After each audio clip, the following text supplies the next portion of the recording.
Welcome to the Short Movie channel. The story of our movie today is inspired by real events that took place in the palace of a powerful and tyrannical emperor from ancient China. The film starts with the sound of the alarm bells struck by the maids in every corner of the palace, which also served as an announcement of the king's return to the palace after a long absence, during which he had been leading his army in wars. At that moment, all the maids and servants quickly prepare the palace, cleaning it up to receive the king. At the same time, we see his wife, the queen, who is also dressing herself and preparing to welcome the king.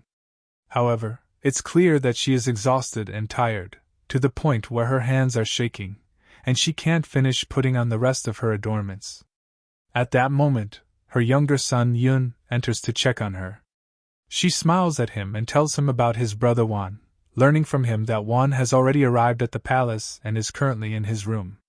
Yun then informs her that Wan has decided to leave the palace and move to another city on the borders. The queen looks deeply saddened, and she leaves her room to go talk to Wan. We learn that Wan is the emperor's eldest son from his first wife, who passed away 5 years ago. When the queen enters Wan's room, she orders all the servants and guards to leave and wait outside. She then goes inside to confront Wan and asks why he wants to leave the palace after being by her side for 3 years. From her words, we learn that there was a secret relationship between her and Wan, kept hidden from the emperor during his absence from the palace. However, Wan decides to end this relationship after he finds out that his father is returning. He tells her that she should be the wife of his father, and in the place of his mother. He says, "It's been 3 years, my friend, and you've forgotten all the memories we had together." The queen replies that she is not his mother, and that she was forced into marrying his father after her own father convinced her that the marriage was in the kingdom's best interest. When the queen tries to get closer to him, he refuses to respond and tries to distance himself from her in every way. The queen storms out of his room, angry, and as she leaves, she suddenly feels very dizzy, to the point where she stops in place and is unable to move for a few seconds. At the same time, the servant Cham, the daughter of the royal physician, arrives with the queen's regular medicine, which she takes every 2 hours. Cham gives the queen the medicine and continues on her way to the palace courtyard to meet the emperor. In the courtyard, all the soldiers and servants are waiting for the emperor's arrival. However, they receive a message from one of his guards informing them that the emperor has changed his path and is now heading to his son Jay in the main headquarters. At this moment, we see the emperor with his second son, Jay. As soon as Jay sees his father, he bows respectfully. Suddenly, without warning, the emperor begins a fierce and intense battle with his son. Jay shows off his impressive combat skills, but in the end, the emperor defeats him. After the fight, the emperor reflects on his mistakes, which led him to send Jay to the borders of the empire, far from its center. Before sending him to the borders, the emperor decides to take his son to attend the Chrysanthemum Festival, one of the grandest celebrations in the empire. Jay returns to the palace with his father, and the first thing he does after changing out of his battle gear is to go to his mother, the queen. As soon as she sees him, she rushes toward him, happy to see him after 3 years away from the palace. At the same time, the emperor looks tired and worn out from the journey, and the royal physician is waiting to attend to his health. The physician approaches the emperor and tells him that he has followed his orders exactly as requested, adding that he has been placing black fungus into the queen's medicine every day. We then learn that just 2 grams of black fungus over a specific period of time can drive a person insane. This was part of the emperor's plan to get rid of his wife, the queen, because he knows she hates him. At the same time, Jay arrives with his mother, who is carrying a large amount of chrysanthemums, which Jay finds surprising. Suddenly, the queen collapses, and Jay quickly rushes to catch her. He learns from the servants that this isn't the first time she's fainted. Because of this, he goes to meet his siblings to ask them about the queen's condition. From Wan, he learns that she is ill and has anemia, which is why she needs to take medication every 2 hours for her condition. At that moment, we see the royal doctor with his daughter, Chan, in the kitchen. He tells her that he's aware of her relationship with the king and Wan, and prepares her to confess what's been happening with the queen. Afterward, Chan goes to administer the queen's medicine, and we also learn that she knows about her relationship with Wan, which makes her feel jealous.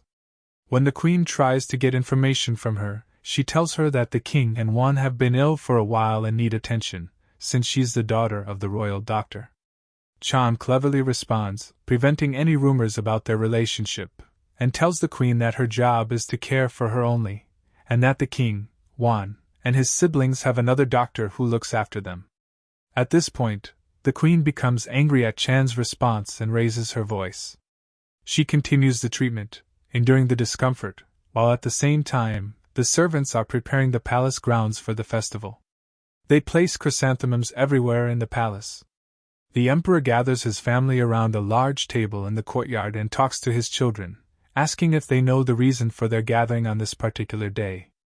At this point, Yun responds, saying that today is the 9th day of the 9th month, and every year on this day they celebrate because it strengthens family bonds.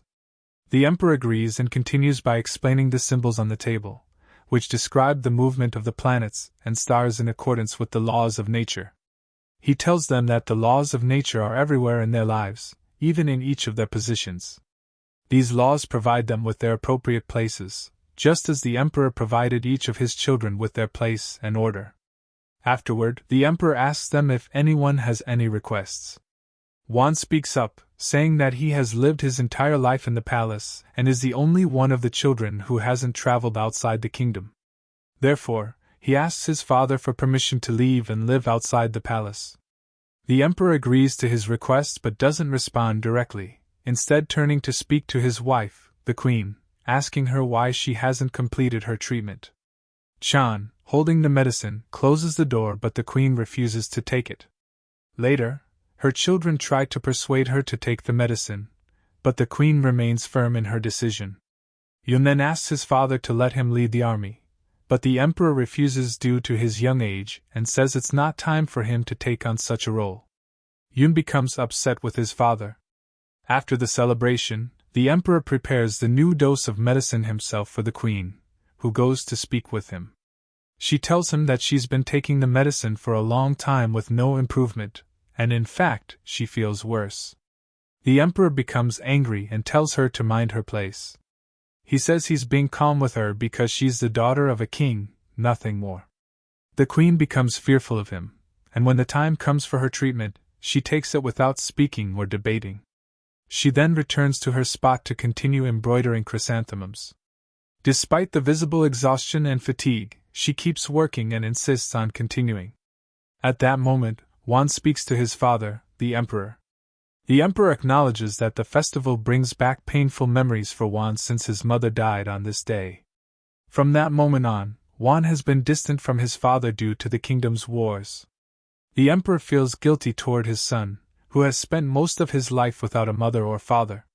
The emperor expresses that he wants Wan to be his favorite son and would like him to become the crown prince, especially since he's the eldest. However, Wan refuses and tells his father that he doesn't have the skills to be emperor, and that Jay is better than him in matters of leadership.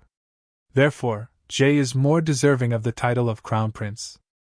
The emperor goes to his meeting and there he finds Chan hiding, waiting for him. He feels happy when he sees her and realizes that she managed to sneak away from the guards just to wait for him and spend some time with him. However, at that moment, news reaches the queen, who immediately heads to his room. As soon as the guards inform him that the queen has arrived at his quarters, he quickly hides Chan and dresses up in a hurry. But the queen enters suddenly and orders Chan to leave the place where she's hiding because she knows she is there. Chan exits terrified. The queen tells her that the punishment for a servant who seduces the king is flogging, facial disfigurement, and being expelled from the palace. The emperor is terrified for Chan and begs the queen to pardon her. The queen's goal is to make him feel humiliated, and when that goal is achieved, she agrees to forgive Chan and reminds her not to repeat her mistake. The queen then leaves the emperor's room, but she doesn't know that Wan is observing her, looking at her with hatred. He knows everything going on between them, including his mother's relationship with his brother, Wan. Meanwhile, the queen returns to her room to continue embroidering. At that moment, a knight arrives asking her to confirm the ingredients of the medicine she is taking. The knight reveals that she discovered black fungus in the medicine, and its side effect is causing madness. The queen is then sure that the emperor is trying to get rid of her, and she offers the knight jewels in exchange for her help. However, the knight refuses and says that she's not helping her for the money, but for revenge against the emperor. The knight reveals her disfigured face, which was ruined by someone's hand, and explains how the emperor destroyed her life and imprisoned her family. She's the only one who managed to escape, start a new life, and marry the royal doctor. But she hasn't forgotten her revenge, and now she'll do everything to bring down the emperor.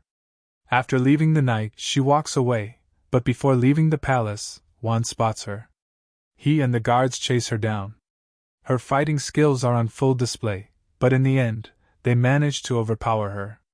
They take her to the emperor's room, where he is told that he saw her sneaking out of the palace. When the emperor sees her face, he gets nervous and orders his son and all the guards to leave so he can be alone with her. The emperor asks the knight why she visited the palace after all these years. She replies that she came just to see her daughter, Cham, and nothing more. However, the king is suspicious and asks if she came to see the queen.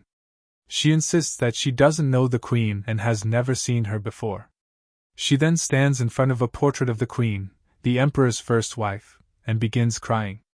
The emperor tells her that he has never forgotten what he did to her and feels guilty for it. He promises that he will compensate her for everything he caused her and issues a decision to promote the royal doctor, assigning him to be the governor of one of the cities in the kingdom.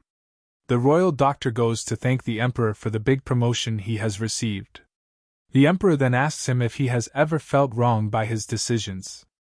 The royal doctor immediately responds, praising the emperor's sense of justice. This is exactly what the emperor wants to hear, as it satisfies his ego and assures him that he is a just ruler. The next day, the royal doctor and his family are moved out of the emperor's palace. Juan stands watching them leave with sadness, knowing that he will be far from Chan. When the emperor enters the palace, he is surprised to find the queen in the room of his first wife.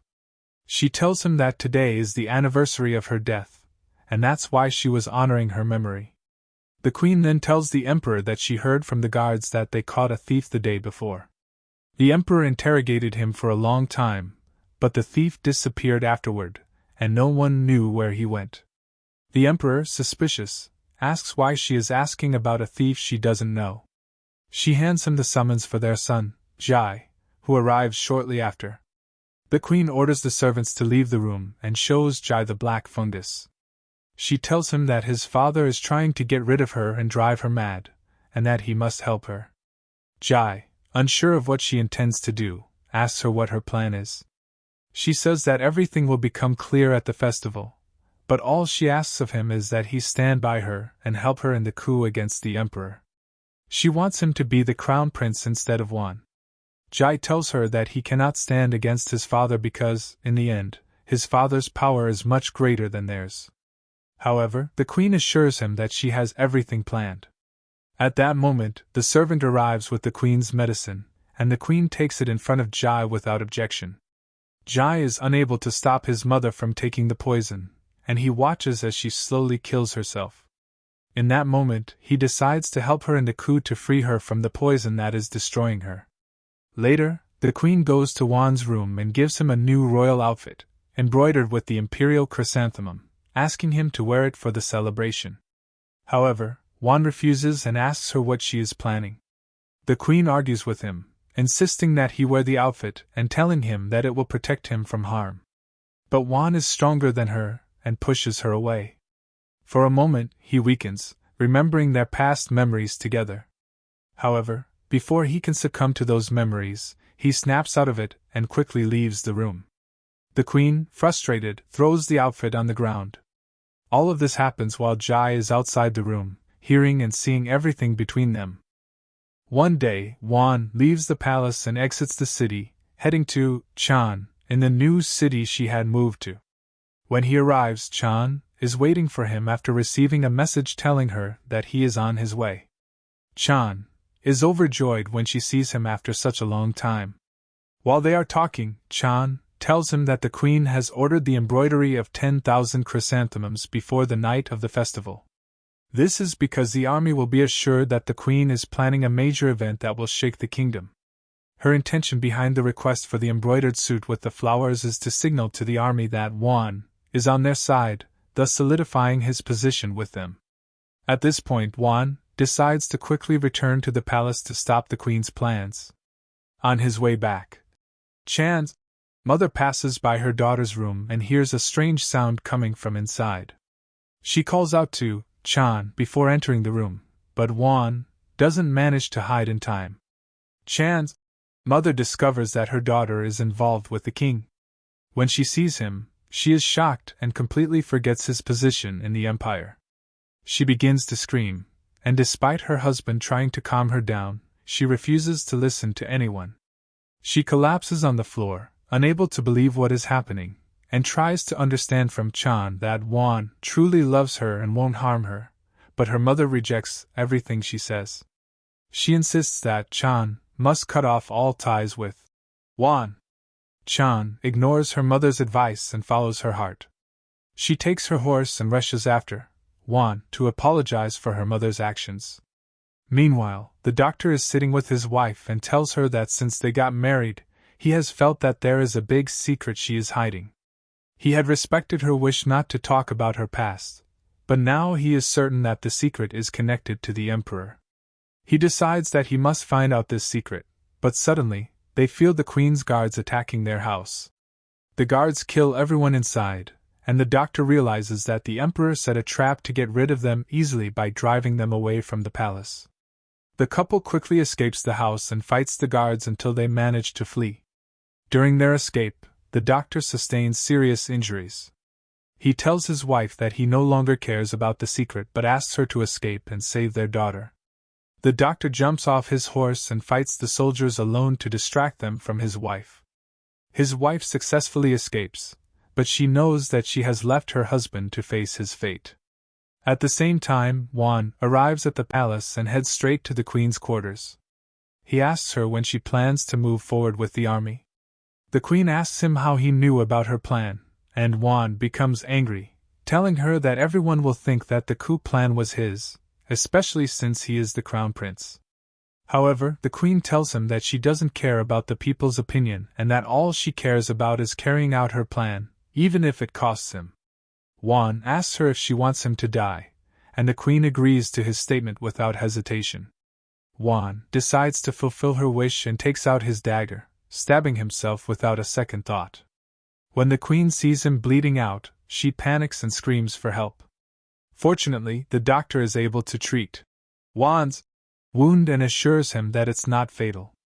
Afterward, the queen goes to apologize to Juan and expresses her regret for what she had said.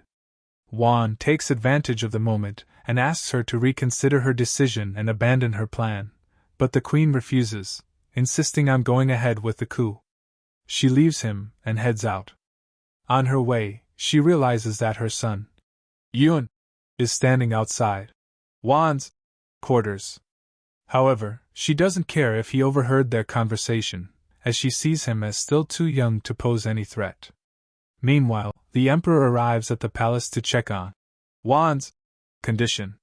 He reassures him that he is fine, and in that moment, the emperor admits that he has known for years that there was a big secret between Juan and the queen. But he also knew that one day he would find out the secret that had been keeping him up at night, always worrying. Juan is terrified and begins crying, apologizing to his father. However, the emperor tells him that he is not to blame and that he is certain the queen is the one who misled him and caused all the problems.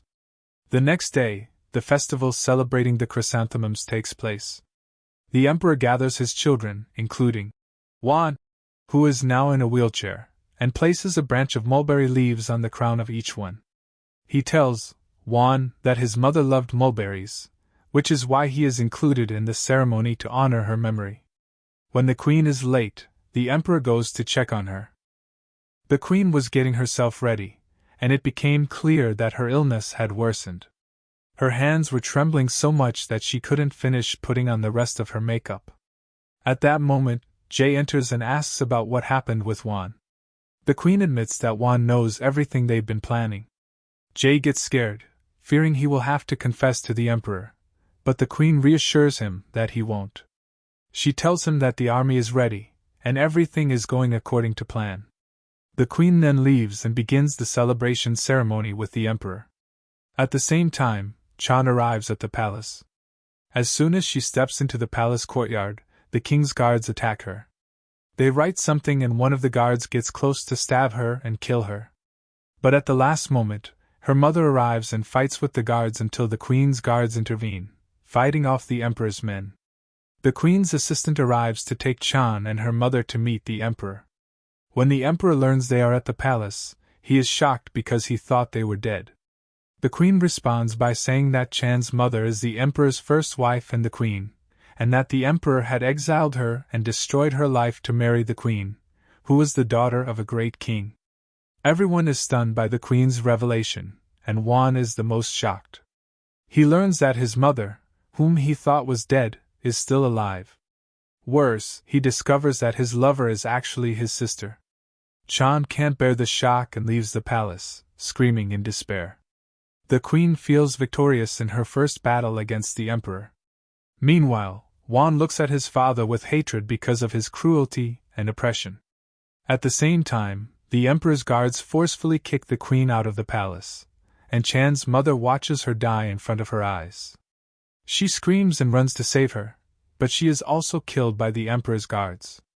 At that moment, the queen removes the shawl she's wearing, which is embroidered with chrysanthemums. When asked about its meaning, she tells them they will soon find out. Suddenly, Yun appears from behind them and kills Juan.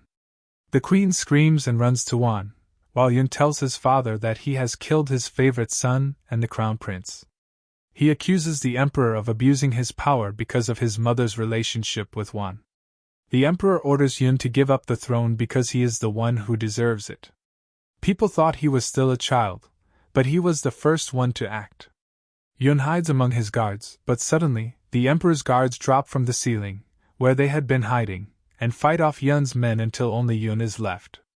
He strikes the emperor, removes his armor, and tries to kill him, but the emperor survives with the strength of his armor. The queen is still in shock as she watches Juan's lifeless body in her hands. Meanwhile, the queen's army, all wearing uniforms embroidered with chrysanthemums, heads towards the palace under Jay's leadership. As soon as the emperor's army appears, they attack the queen's army. A fierce battle breaks out between the two armies. At first, the battle seems even, but thanks to the emperor's armored troops, the emperor's army begins to overpower the queen's forces. A small group from the queen's army breaks through the emperor's defenses and makes it to the palace courtyard with Jay. But they are met with a large force from the emperor's army waiting for them, and the queen's army is defeated. Jay finds himself the last survivor from his army. He sees his mother standing off to the side, looking at him with defeat. This prevents him from giving up, and he continues to fight the remaining soldiers alone. He proves his strength and skill, showing that he is indeed the emperor's son, as he defeats many of the emperor's army by himself, without any help. But in the end, he is captured along with the rest of his army's leaders. The emperor orders the execution of all the army leaders, except for Jay, who must be kept alive. He says to the queen that because of her ridiculous rebellion, he has lost his favorite son. He orders the servants to carry the soldiers' bodies out of the palace courtyard and clean it, while chrysanthemums are scattered throughout the palace. The emperor then tells the queen that the festival must continue as planned, as if no battle had ever occurred. The celebrations begin, and the emperor meets with the remaining members of his family, including Jay and the queen. The emperor tells Jay that he will never be able to take his throne as long as he is alive and in power. Jay responds by telling the emperor that he didn't do it for the throne, because the throne was never his dream or goal. He only agreed to the rebellion to protect his mother and save her from a slow death. At that point, the emperor offers Jay one last chance to save himself. He tells Jay that he will forgive him and make him the crown prince, but only if Jay agrees to personally treat the queen every day. The queen motions to her son, signaling for him to accept. Jay kneels beside her, apologizing for failing her and asking for her forgiveness. But suddenly, Jay grabs a sword from one of the guards and kills himself with it. He prefers to die than to have to poison his mother every day. The Emperor watches everything without a flinch or reaction, while the Queen is devastated by the loss of her second son. She realizes that she has lost everything due to her failed plot against the tyrannical Emperor, whom no one can stand up to. And that's where today's film ends. If you enjoyed today's movie and want to watch more films like this, don't forget to like and subscribe to the channel.